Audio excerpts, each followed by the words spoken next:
Do you know that if the global conflict escalates, the United States, as the world's hegemon, may be destroyed?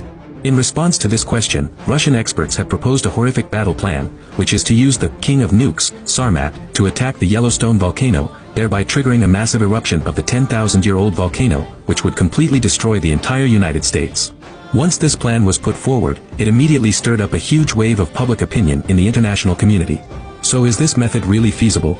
And what would be the consequences?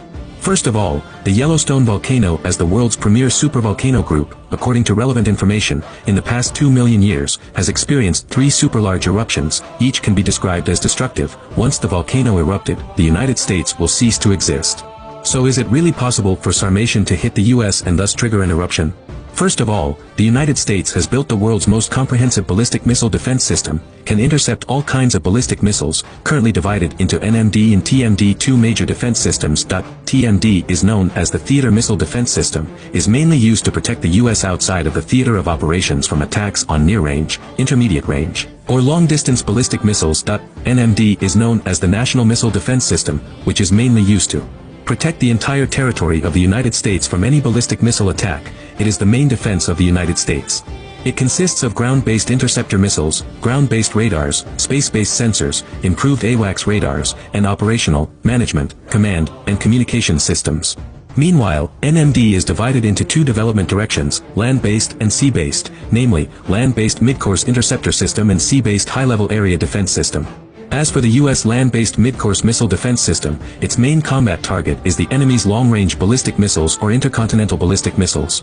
It can intercept the maximum range of more than 10,000 kilometers in the highest point of the ballistic path. The maximum speed of 24 times the speed of sound of the ICBM is the world's anti-missile combat capability of the strongest anti-missile system. As Russia's newest land-based ICBM, Sarmat is known as the King of Nukes, with a maximum speed of more than Mach 20, a maximum range of up to 18,000 kilometers, and the ability to carry 10 to 15 nuclear warheads, with an explosive yield of about 25 million tons. 25 million tons of what is the concept?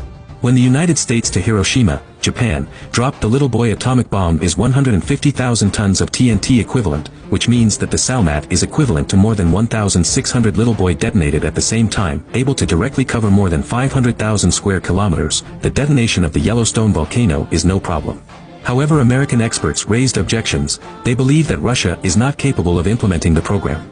First of all, from the geological level of analysis, U.S. experts believe that Russian experts are too high on the power of nuclear bombs. The Yellowstone volcano's magma layer is located in the ground at 8 kilometers. Even the strongest nuclear weapons, Tsarist hydrogen bombs detonated in the ground at a depth of 2 kilometers, cannot be affected at a depth of 8 kilometers. Sarmation, even scratching an itch, cannot be counted.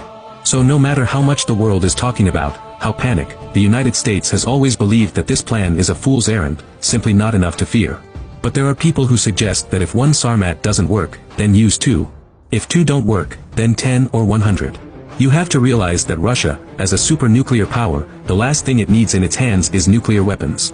From an objective point of view, do you think this plan is likely to be realized?